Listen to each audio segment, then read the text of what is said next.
Oke, bismillahirrahmanirrahim. Assalamualaikum warahmatullahi wabarakatuh. Nama saya Aditya, stabuk F551-19076.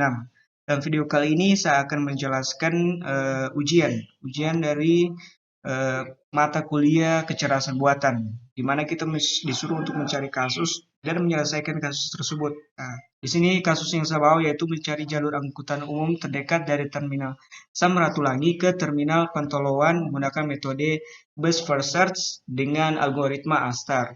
Nah, algoritma ASTAR ini merupakan algoritma pencarian jalur terdekat dengan mencari jalurnya itu dari seluruh jalur yang ada. Jadi dia mencoba jalur pertama, jalur kedua, jalur ketiga, dan mana yang jalur dari antara tiga tersebut yang paling terdekat. Jadi dia mengetes semua jalur dulu sebelum ke jalur selanjutnya.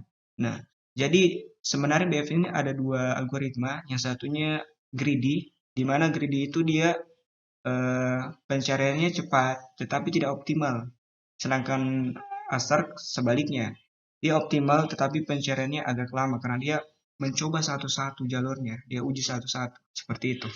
Oke, jadi kita langsung saja masuk ke penyelesaiannya. Di sini sudah ada jalur yang saya buat. Nah, di sini SN ini melambangkan terminal Samratulangi dan GN ini adalah tujuannya, yaitu terminal Pentolowan. Jadi sini sudah ada tabelnya, HN, biaya perkiraannya itu ini.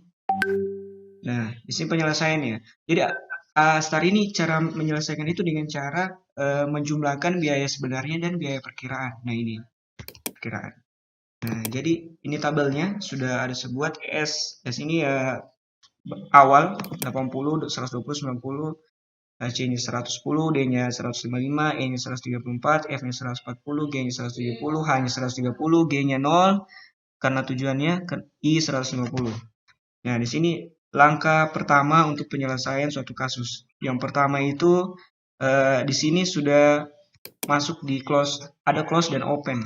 Di mana open ini jalur yang belum diuji, artinya jalur yang masih mau diuji. Dan sedangkan closed ini jalur yang sudah diuji. Karena S ini tujuan awal, jadi dia otomatis sudah masuk di closed, yaitu tujuan yang sudah diuji. Nah, kita lihat di sini langkah pertama, tabelnya 80, 80, 80, 0, 80, 40, 60, 30, 70, 40. Karena rumusnya tadi menjumlahkan biaya perkiraan dan biaya sebenarnya, maka kita lihat Fn-nya itu S-nya 80, A-nya 120, B-nya 90, C-nya 110.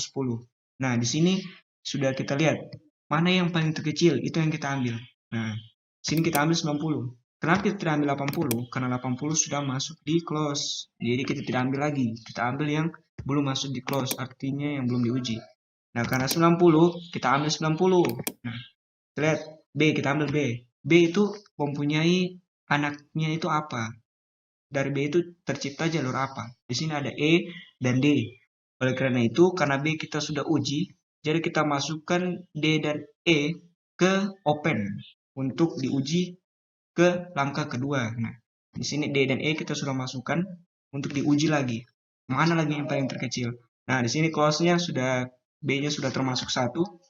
Nah, di sini A, C, D, E. Di sini sudah dijumlahkan 120, 110, 155, 134. Karena C-nya 110 yang paling terkecil, jadi 100 C yang kita ambil. Kita lihat lagi C. C ada anaknya atau tidak? Ada, E dan F. Karena E sudah ada, jadi F saja yang diambil. Jadi di sini ada A, D, E, F. Nah, hanya karena C sudah masuk di closet, karena kita sudah uji tadi di langkah kedua. Oke, langsung saja. A-nya 120, D-nya 155, E 134, F-nya 140. Nah, dari semua ini yang paling terkecil itu A. Nah, A lagi kita masuki. Kita lihat A. A ini anaknya apa? D. Cuma D saja. D saja. Karena D sudah masuk tadi. Karena D tadi sudah masuk. Jadi langsung saja. Oh ya, tidak. A ini bisa ambil ke G. Kita ambil G yang ini.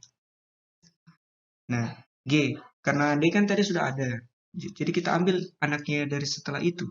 Ya, anaknya itu apa? Yaitu G. Karena D tadi sudah ambil, makanya kita ambil G. Karena dia masih jalurnya A. Seperti itu. Ya, jadi, kita lihat di sini. Diuji lagi.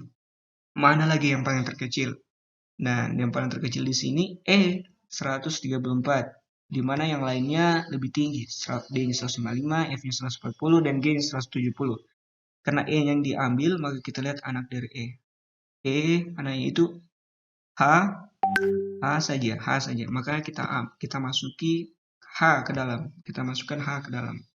Nah, setelah kita masukkan H, karena ini sudah diuji semua, S, B, C, A, E, nah, kita kasih masuk H. Nah, kita jumlah lagi, mana lagi yang paling terkecil. Nah, setelah dijumlah, ternyata yang paling kecil itu H. Jadi kita ambil lagi H. Kita lihat H. H, anaknya GN dan I. Nah, kita kasih masuk di sini. I, karena apa? Karena itu anunya adalah tujuan, maka dia langsung dikasih masuk saja di sini. Oke. Nah, di sini kita lihat lagi mana yang paling terkecil. Nah, kita lihat. Nah, di sini yang paling terkecil itu kan F 140. Nah, kita lihat. Karena C tadi sudah diuji ya. Nah, karena C tadi sudah diuji, nah karena C tadi sudah diuji, kita lihat di sini yang paling kecil F. F F F. Nah, karena ini langsung karena tadi kan H kan, jadi kita langsung saja ke tujuannya karena sudah langsung dapat. Nah, jadi setelah kita masukkan langsung ke tujuannya, maka hasilnya setelah diuji itu maka seperti ini hasilnya. Hasilnya itu S, B, C, A, E, H, G, N. Ya, tujuannya. Nah, jadi di perkiraan jarak itu SBEHGN itu 120, SCEHGN itu 130, SABEHGN itu 150. Jadi jalur yang paling optimal yaitu ini. Dari yang kita lakukan langkah-langkah tadi itu, ini hasilnya. Nah, SBC AEHGN itulah jarak yang paling optimal atau yang paling pendek. Nah, di sini solusinya yaitu seperti ini. Oke.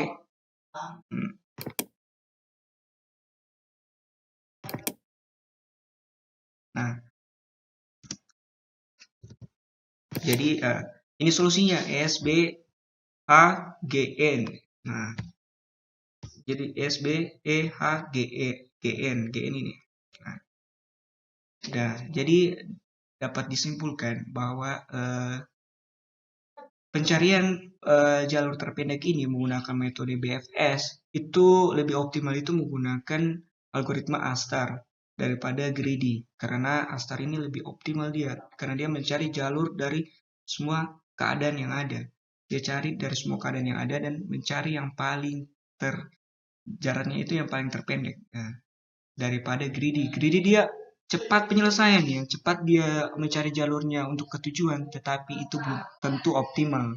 Seperti itu. Karena dia tidak mencek semua jalur. Pokoknya kalau dia dapat yang terkecil, dia ambil itu. Sedangkan Astar dia tidak. Dia coba dulu semua, dia pilih yang mana paling optimal, dan itu yang dia ambil. Jadi cukup sekian video penjelasan dari saya mengenai kasus ini. Semoga lebih jelas dan semoga bermanfaat. Saya akhiri, wassalamualaikum warahmatullahi wabarakatuh.